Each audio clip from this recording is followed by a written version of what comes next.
Taste the Daily. அண்மை செய்தி. NLC அண்ணா தொழிலாளர் ஊழியர் சங்கத்திற்கான நிர்வாகிகள் தேர்தலில் வெற்றி பெற்றோர் விவரங்களை வெளியிட்டுள்ள அதிமுக பொதுச் செயலாளர் எடப்பாடி கே பழனிசாமி அவர்களுக்கு வாழ்த்துக்களையும் பாராட்டுகளையும் தெரிவித்துள்ளார். இது தொடர்பான கூடுதல் விவரங்களை தலைமை செய்தியாளர் ஜெயக்குமார் வழங்க கேட்கலாம். வணக்கம் ஜெயக்குமார், கூடுதல் விவரங்களை வழங்கலாம். வணக்கம் சுரேஷ். கழக அண்ணா தொழிற்சங்க பேரவை என்எல்சி அண்ணா தொழிலாளர் ஊழியர் சங்கத்திற்கான நிர்வாகிகள் தேர்தலில் வெற்றி பெற்றோருக்கான விவரங்களை வெளியிட்டு முக்கிய அறிவிப்பினை அனைத்து இந்திய அண்ணா திராவிட முன்னேற்ற கழகத்துடைய பொதுச் செயலாளரும் சட்டமன்ற எதிர்க்கட்சித் தலைவரும் முன்னாள் முதலமைச்சருமான புரட்சித் தமிழர் எடப்பாடி கே பழனிசாமி அவர்கள் முக்கிய அறிவிப்பு வெளியிட்டிருக்கிறார்.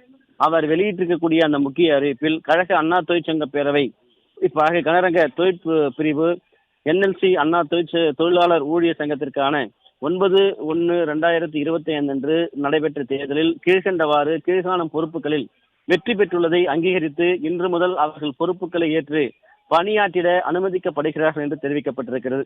என்எல்சி அண்ணா தொழிலாளர் ஊழியர் சங்கத்தினுடைய தேர்தலில் வெற்றி பெற்ற நிர்வாகிகள் தலைவராக திரு பி பாரதிதாசன் என்பவரும், செயலாளராக திரு கே வெற்றிவேல் அவர்கள் நியமிக்கப்பட்டிருப்பதாக தெரிவிக்கப்பட்டிருக்கிறது.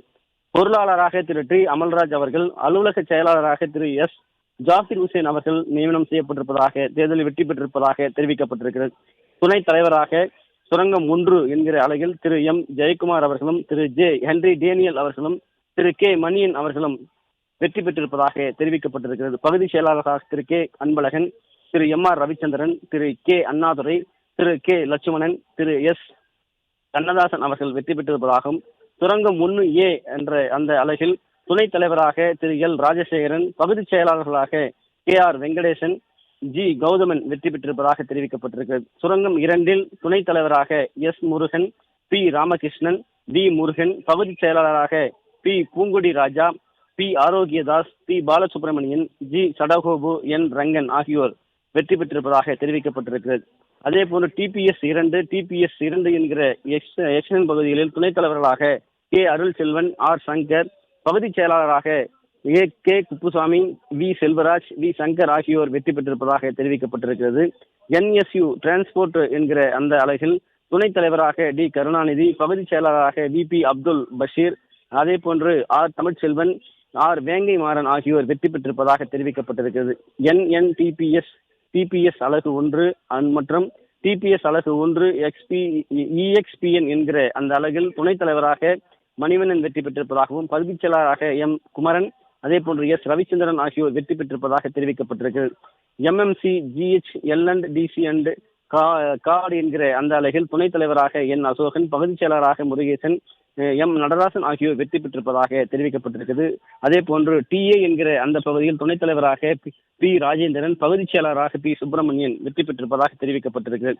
சிஓடிஏ ஆபீஸ், அதே போன்று எஜுகேஷன், பிஆர்ஓ, சிபிஎஃப் விஜிலன்ஸ் மற்றும் பிஆர்எம் கெஸ்ட் ஹவுஸ் ஆகிய பகுதிகளில் வெற்றி பெற்றிருக்கக்கூடிய துணைத் தலைவராக ஆர் ரமேஷும், பகுதி செயலாளராக வி ஆனந்தராஜும், பி சின்னசாமியும் வெற்றி பெற்றிருப்பதாக அவர் அறிவிக்கப்பட்டிருக்கக்கூடிய முக்கிய அறிவிப்பில் தெரிவிக்கப்பட்டிருக்கிறது. புதிதாக பொறுப்பேற்றிருக்கக்கூடிய நிர்வாகிகள் அனைவருக்கும் தனது இதய மார்ந்த பாராட்டுகளையும் நல்வாழ்த்துக்களையும் தெரிவித்துக் கொள்வதோடு கழகத்தின் மீதும் கழக தலைமையின் மீதும் கழக அண்ணா தொழிற்சங்கத்தின் மீதும் மிகுந்த விசுவாசம் கொண்டு சிறப்பான முறையில் பணியாற்றிட கழகத்திற்கும் அண்ணா தொழிற்சங்கத்திற்கு பேரவைக்கும் நற்பெயரை ஈட்டி தருமாறு அன்போடு கேட்டுக்கொள்கிறேன் என்று அதிமுக பொதுச் செயலாளர் புரட்சித் தமிழர் எடப்பாடி கே பழனிசாமி அவர்கள் தெரிவித்திருக்கிறார். வெற்றி பெற்றுள்ள நிர்வாகிகளுக்கு என்எல்சி தொழிற்சங்க ஊழியர் சங்கத்தைச் சேர்ந்த உறுப்பினர்கள் அனைவருக்கும் முழு ஒத்துழைப்பை நல்கிடுமாறு கேட்டுக்கொள்வதாக அனைத்து இந்திய அண்ணா திராவிட முன்னேற்ற கழகத்துடைய பொதுச் செயலாளரும் சட்டமன்ற எதிர்க்கட்சித் தலைவரும் முன்னாள் முதலமைச்சருமான புரட்சித் தமிழர் எடப்பாடி கே பழனிசாமி அவர்கள் அறிவித்திருக்கக்கூடிய அந்த முக்கிய அறிவிப்பில் தெரிவிக்கப்பட்டிருப்பது குறிப்பிடத்தக்கது. சுரேஷ், விவரங்களை வழங்கியமைக்கு நன்றி ஜெயக்குமார்.